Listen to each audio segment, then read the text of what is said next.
Ene Gbaengbe ya wona area we boys every guess e wa ya wona see. Pa shopper. Wa shopper eh. Yes, sir.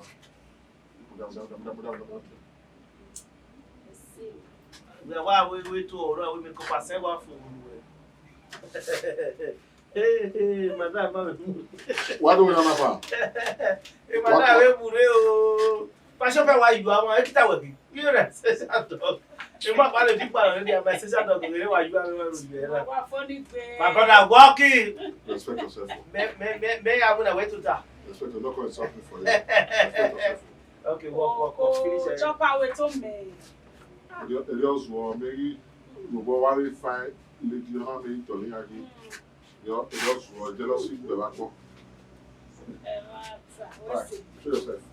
Yes. We'll see. Jesus. Now God created us like this. I've been a god. That only lucky Bisha. That only lucky way. What's that for lucky? My own door. Why come only one door? Yo. Okay. I'm single. Single. Jesus. Single lady. My own door. Hi. Thank God to. Thank God. Everybody. I say, understand it. Understand it. Thank God. You need extra touch. Severio. Why we touch the we might go the flat. We don't want standard in the way. What say? Ama madam wa ore wa I can na say ma. Why I remember that. We black customer. I can't over video. Oh, I say baba. Thank you very much. Okay, madam. Why cool.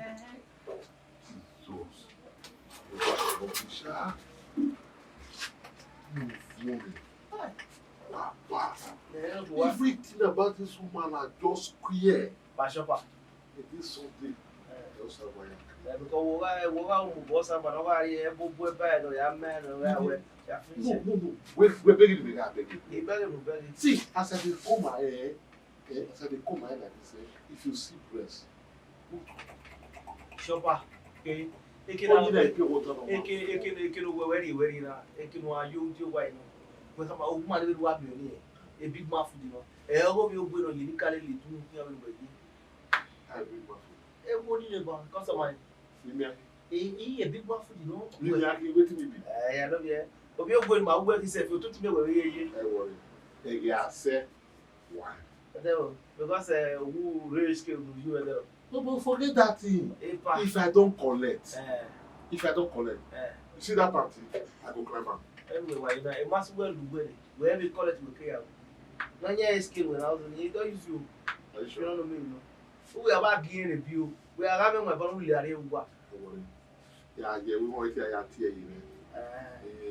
Master. I'm a master go this before. Why you will know about here. Bros, I go so collect. Yeah, but you see when she sit down like this, you see the vibe. Yeah, and then yes, and gets the money. Okay, Michael ready. I see that the hour I boy. My baby, which yeah, I'm dressing to Madam, my mama, what you do? Why you go dress? Why you go dress? Why you go dress? What would I have no better? I will marry a go.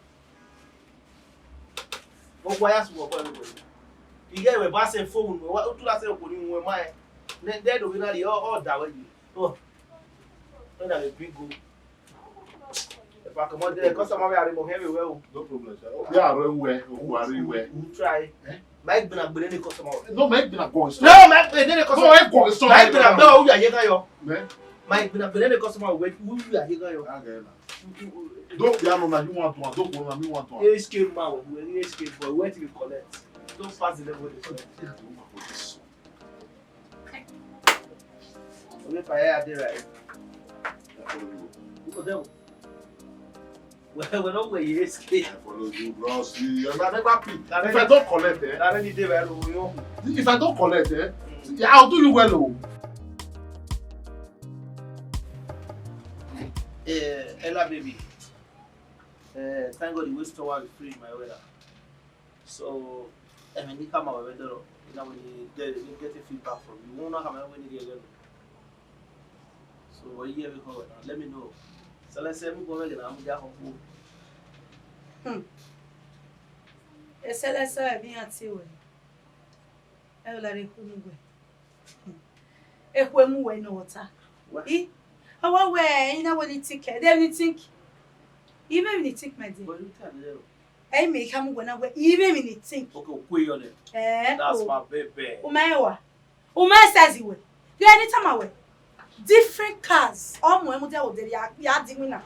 Here the way of the supoya in here, many law would equania. And on your back, if you are the very book, cannot afford Delia. Tina the way, the video coin and way. Baby Ella, who may Imaquania. Am I who were there from? Ah?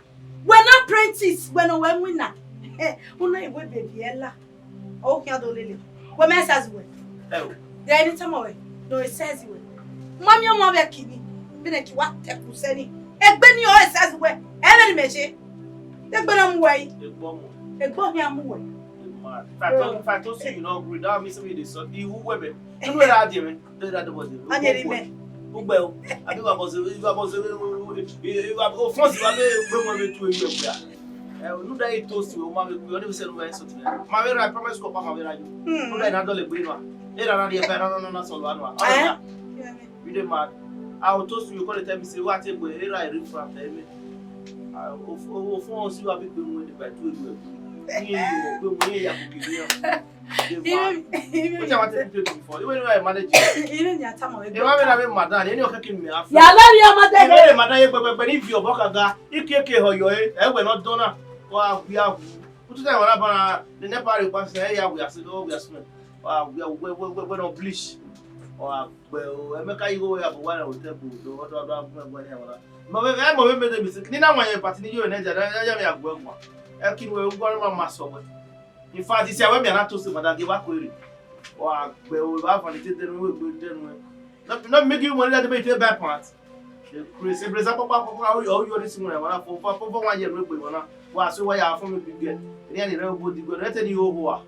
No, what, man, only manage where you work. There are you working your book moment. For wood. So that why your head. I'm not your perfect. I thank you. And if I shop up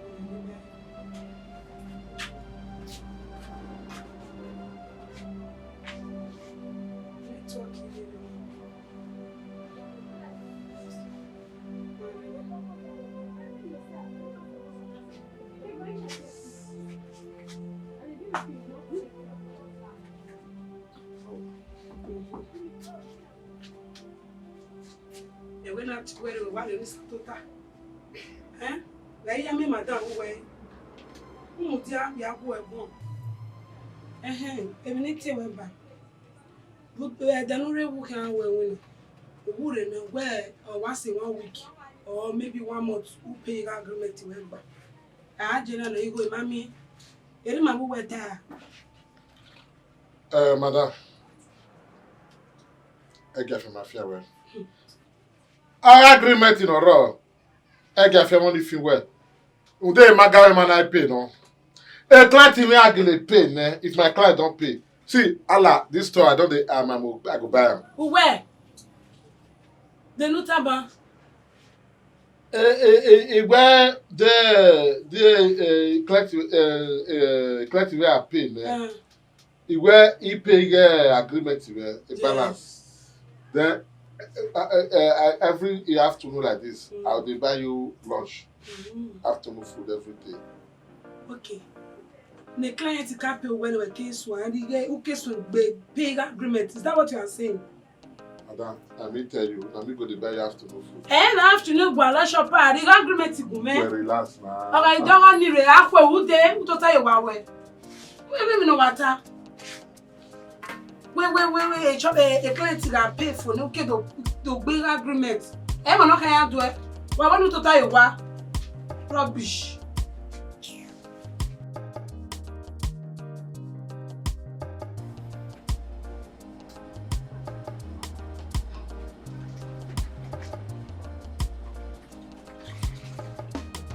See you there, madam. Because I'm not Abẹ́ mi ṣọ́ọ̀tì rẹ̀. Búra wọ̀ ẹ́ sẹ́ni ẹ̀ tẹ́ fi ń gbọ́dọ̀ nínú ìsọ́. Ibi ẹkú bọ̀ mọ́. Yóò. Mo tí èpo lè wà náà bọ̀ wá rè tó. Ẹ kì í nàná mi tó lọ ètò tó wà. Gbé wa wò.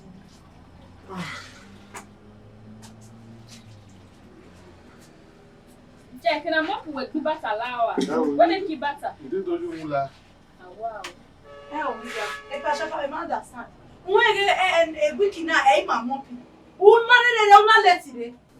Ẹ bọ́ sí gbé ìwé rẹ̀. Ẹsẹ̀ yọ, èdè náà yà wé nìyẹn mú gbé wìn náà, o ẹgbẹ́ gí ẹbẹ̀ rẹ̀, ẹ̀rìọ̀ ẹgbẹ́ náà nyẹ́kẹ̀dẹ̀, nyẹ́kẹ̀nyẹ̀kẹ̀, ó kèsì stọ̀ fi ẹ̀ wé ikọ̀ yìí. Gbé wa wò mí. Ìbẹ̀rẹ̀ wẹ̀ ébù nọ Peter wẹ̀ lọ afọ ụwa na ma tray. Iye rẹ̀ ká máa wẹ̀ èmọ̀ na ma plaster ẹ̀rẹ́ yà yà. Ọ̀gẹ̀ dènà hùwọ́. Bàbá yìí dẹ̀ wọ́n rẹ̀. Èdè ìgbàlọ́ wọn, gbọ́sọ̀rọ̀ máa tó tayọ wa. Àtàwọ̀ ẹ̀wùrẹ́ stọ̀nà ní ẹni tí nàrí rí àwùrẹ́ stọ̀nà tó kí ara dé bá máa wẹ̀. Ẹ̀rẹ̀ ó yà tó tayọ wa. Ẹ wọ́ gàmà náà. Epa you go work sir. Ìdò yé dẹ̀dọ̀ àmọ́ pọ̀tọ̀. Ìpọ̀lọ̀ ọ́ní sẹ́nu tẹ̀mẹ́tẹ̀ mọ́. Ọ́ní sẹ́nu tẹ̀mẹ́tẹ̀ wọ́n sí gbé ìwé rẹ̀ yìí.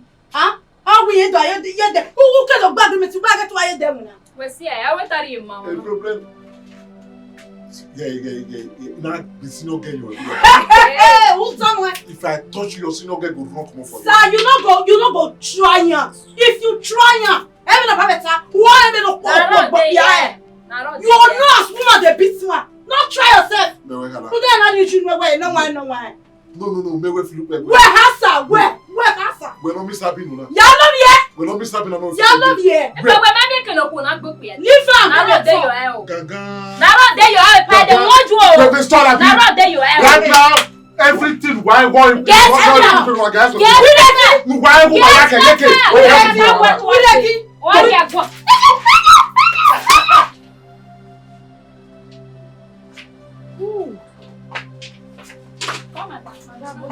Madame, say you fan. Mama dey. Too much.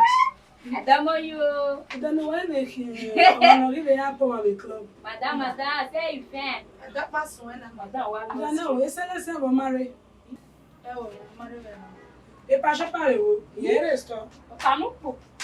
Ko Benin la le Sylvester we ya Jojane. O we ya mu pa ma de gbere kera do iri pe de ana. Meles to no. Then but where is the key? Pa chapare gbe. Mo be is you wa gbe na no na arovie. Eki. Ella. Madam ne mata.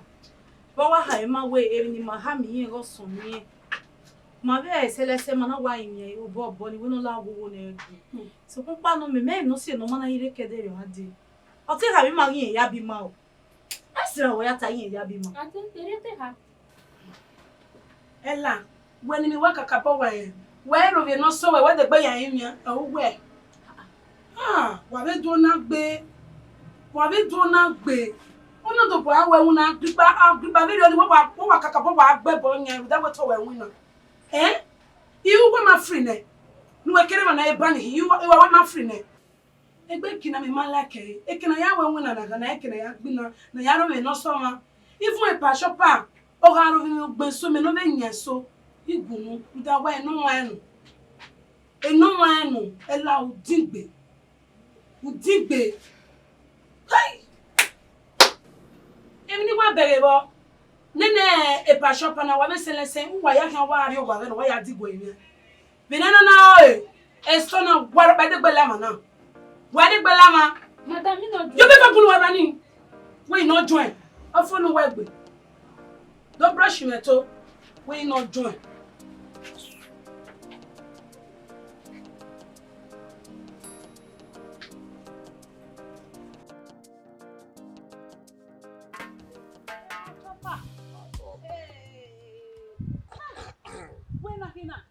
Maybe this one now.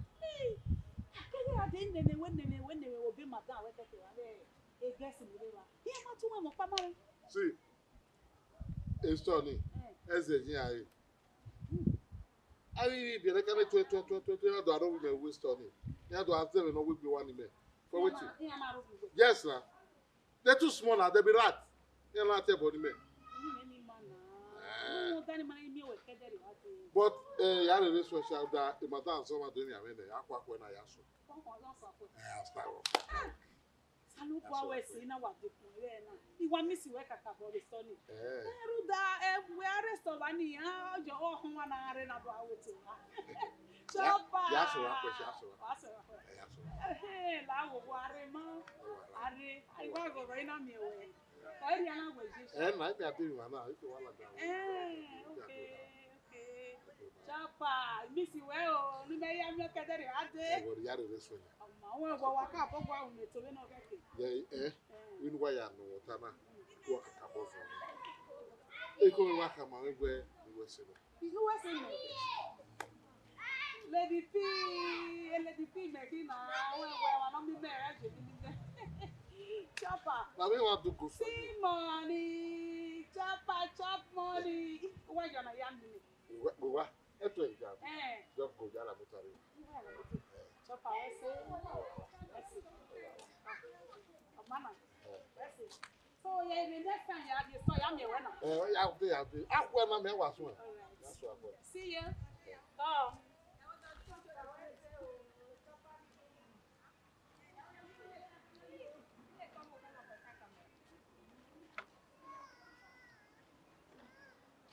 Kuna si wala. Kuna awa mi nego. Ba ji go na radio.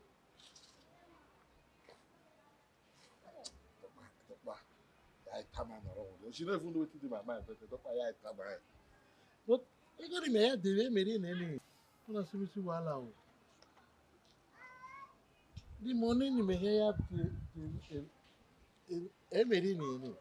okay, the may hear the what's it? May I just go back as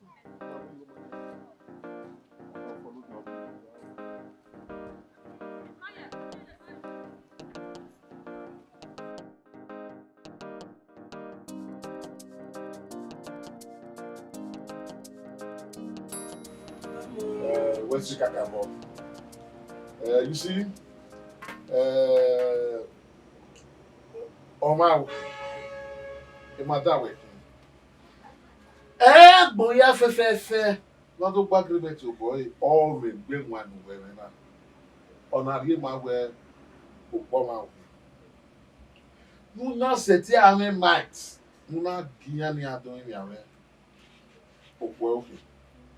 What does that? Though when you have to what we understand, me why you movement is so movement in the latane we are benefiting. Mas o ni wo emi ya notation won ge ela eki selese eki won bi ka wa popo yan ka be se ologe le kaka bo gunya gui bire ngami o e puta uwe ya go ya go tele so na come on ko mi kenya na mi wa se. Thank you. So any ya se na kaka bo ka mi na we ni ya wa ari o wa we ni ya digbo imi anwe de no wa hin le wo be gba agreement ri yan le gbe Eni. La wo e gbe won Eni. O fe ya ki de bi rat. kaka bo O fe ya ki ni ne ya what me de gege ya ki ya. ma be Understand? But they are rats. When now you may not hear me now, two are me no video you do video. Understand? Now no Kenya where we give you many who are here me wafo. Go and bring me one bottle of beer. Where? We are talking. Then we are back. Ni we wata se ya wala mo. Who be well enough you where you go ye madam Gbaengbe. So that way when you are doing your when you know I feel big, feel at home, igbineti o. Sorry. Owo wa ma. If I give you when they in anyway, ni ara iro mi we. O you no pa no sell it. Anyone they won't give you one bottle of beer. Well, when we have another you want customer. Yeah, it's away. I do that all. The shopper go give her one bottle of beer. I wear one man. Anything. Akivo double. We get my one shot of oyi Keke va perfume. Oh, mas eu me acho que o bonito é o avô. Eu não dou área aqui. Eu tô bem ele nega não ia deliane. Ele já vai. Esse vou cada mas. Aqui excuse me.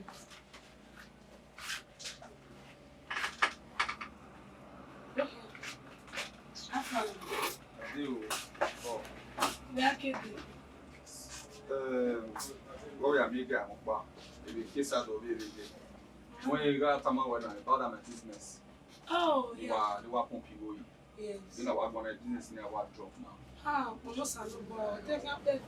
It be when or what calling we now where after na what one business or clinking there. No salo bo. I just small thing how I do publish a lot on work. Like smoothing and sound. Just 200K na how I publish a lot so that I'm making wow. Okay, 200K. Everybody worry. Mana, okay, Mary no way. Mbano iko ni polope. Beg is to me na. Emi ka boy ro. E ma be again me discuss but na we hear go ne. Yes. No ya come tell me sorry. We go me me ari go ni we bona. I will live to do Babe, only say worry man. The thing is that only 200,000 men, then they don't feel it so not be the same thing. I'll feel everything. You go there while at the bam, wherever the 200 km, but now you have process a lot there. First money local at they 1 million on. Everybody know you we know when me love we don't really go. No me. Ngo ni pa wo yari mo. Yari mo me go ya wa risk e. Even for you got go na no be me. I know what's in area anyway. Ija. I my work baru work there. Okay, we don't need bala jana na eba to see again. I need to win. I don't wait say you can they all win now.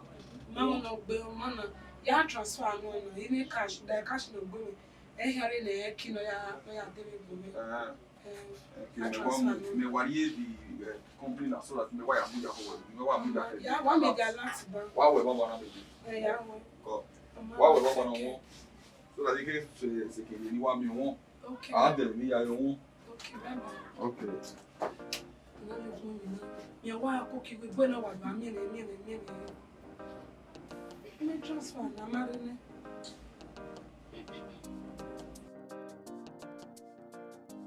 Madam, come. Hello. I think just here from Madam. We have yes, Sylvester is going to come. We're soft. Anything Oh, girl. we'll pass it together. What do we matter more with My cause I don't know wole ya kwa. Oh, yeah. Oh, come on. Madam Bowa.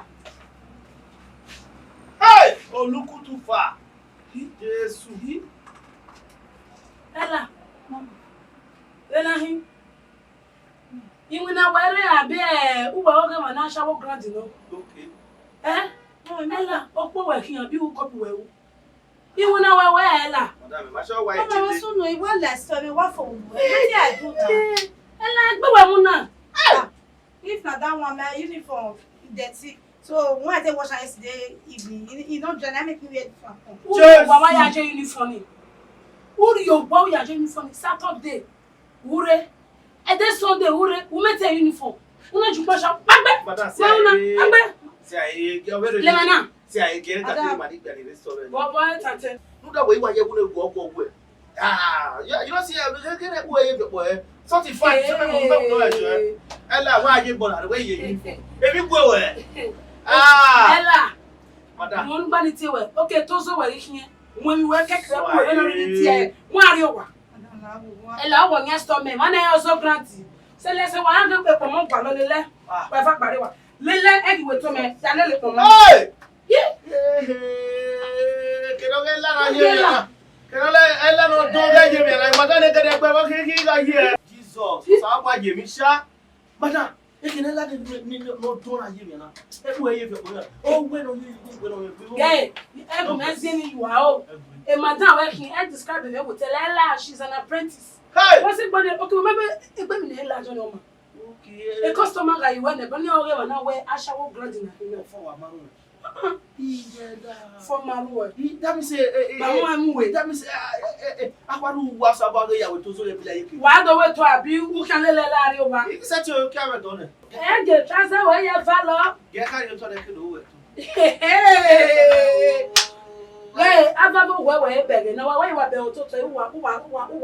And they all look at not when you go where you afraid where you are, and where I don't Oh, next thing. Hey, a baby way, yeah, hey. I'm a belly to son of it.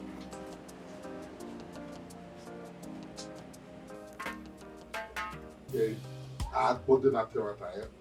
If you want to talk true, this life, when we console, if I don't recollect, you see, when I wear, I want to collect it. If I don't collect, I don't gather, I don't hold. Where am I back? You go? Where am I back? I will not be afraid. Not the same region I will do. If we leave the line of say we put our motor for line, say we go on convoy. No, they call convoy. We marry convoy, maybe marry co, marry governor's office, or Miami minister power. We marry the arena. Those guys waiting for that though. My husband read the same way. My husband run this Gbaengbe. This one way they do face like this thing. And then now you like a monkey or a period of it. See, yeah, collecting the you go for me. I love you. Maybe you're collecting for now. I work back so you are collecting here. Oh yeah.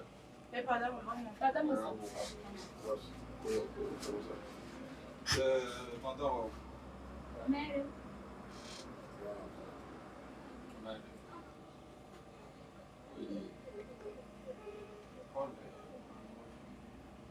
What is for what?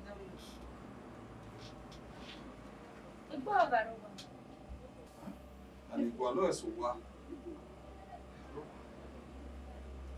Then my taking book and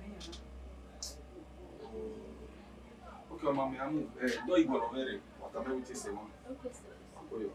All right, take care. all right. See, not be say yeah, they again a federal government. You know with SAS here, we know SAS. Yeah, I will police SAS here. Other thing, madam, I think I'm clever. Hey, No criminal now. Who oh no, what do you party in movie way? No. Where did it? Oh, will be a meeting, Daffy madam. A boyfriend, madam, I'm meeting. See, if I don't get money, I will lock that boy and that mother. I will lock them. No, but we body when me sha. Imambia. When I wear a body me always so. That boy na thief. Hey. Oh, we name matter. Oh, see madam, boyfriend no two one Ah. Oh, 2 months be. Oh, why je man why I here bank? E dey on here madam what him. Ekio, if you give a key, you do your daily Yankee in Malway. You were regging. Then you go to me, madam. Madam, I only speak. You make him work one. My television, one of the stories. Madam made a great me where in the evening you take away, do you have done it? Oh, why are you? Well, I said this boy, I know I go to she house. Iya always so. Wow. Era. See, era. Ikeke no go orwa you go right. When I never go my soul, you want me out. Any me own on your way. The madam will be big boy now. And no mess. No one can say they won't now. One thing no go understand about a boyfriend madam you no go understand the way. Even on my told you here, they are always criminal. See, that boy alone, me looking at him, I very face of it. Why we here white boy THIEF thief. That boy, you are going face of it. No what me boy, anyway turning to me. No what me boy where a boy now investment of a madam e one. He go name madam e wa mo that mo a boy now go where all point now. Okay, let me tell you what. Let me shock you now.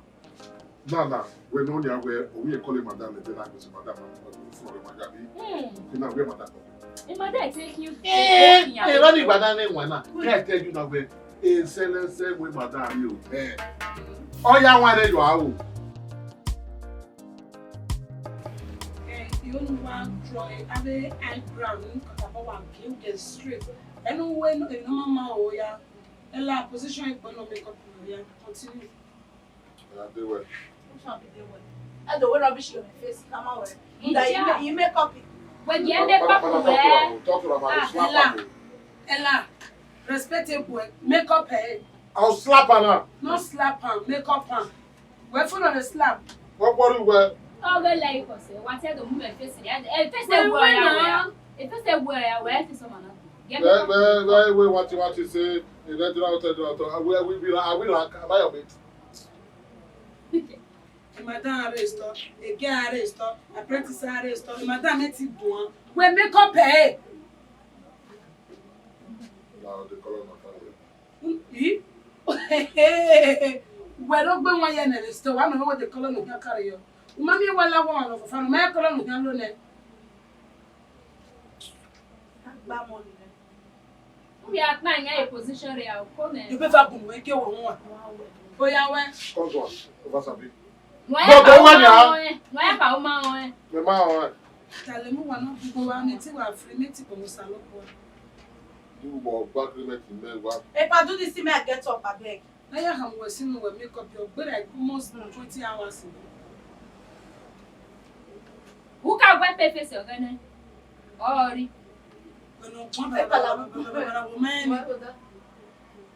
Madame, wow. Well, the weapon, or can wear pen and found whether your name.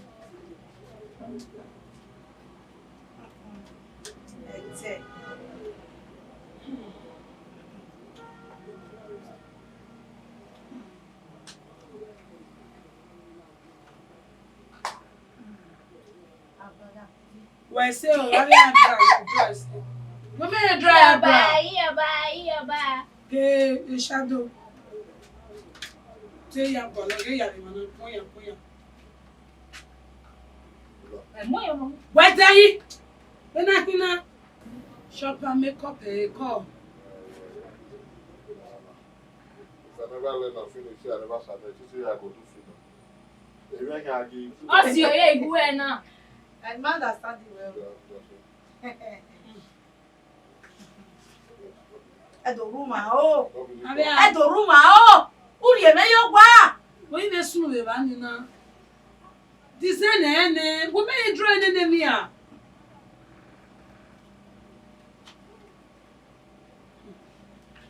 Fear one money no man stop.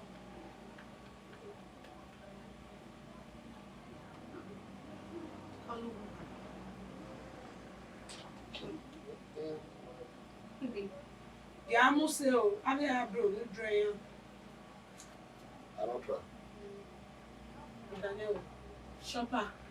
Me, I come see when we make up a man up back to see la shadow. It ain't makeup. Eh? Money, it ain't makeup. Nobody not tell matter. You can rest on more than a year now. You can't even draw. Come on, bro. Eh? It ain't makeup. I'm so disappointed. More than 1 year, Nikki. See, okay, you're going to come out where maybe the man, my boy, when I'm not going to give me a price. I'm not coming to. If I walk when I walk, we're not the common for here. Well, when we were general women, we are a story more than 1 year. The competition are about. So I can now come and you. Let me tell you, say, why? No, don't wipe it. No, if I don't collect 1 year. If I don't collect. If I don't hear, no, we are facing. Don't collect. La wipe it. Don't collect it. Can you can't collect it here? We are about it too. I'm going to draw it. I shadow, not shadow. Wow. If I don't collect. Look your head. 1 year. Oh, application is not on. Mommy to draw a common eyebrow. Eh? Mommy to draw a common eyebrow. If agreement fee, my pay. Nothing. Ah. Madam. I'm so Already balance your agreement around the time I don't know where you are collecting them. If I don't collect, I don't pay your once. Where am I? La mume.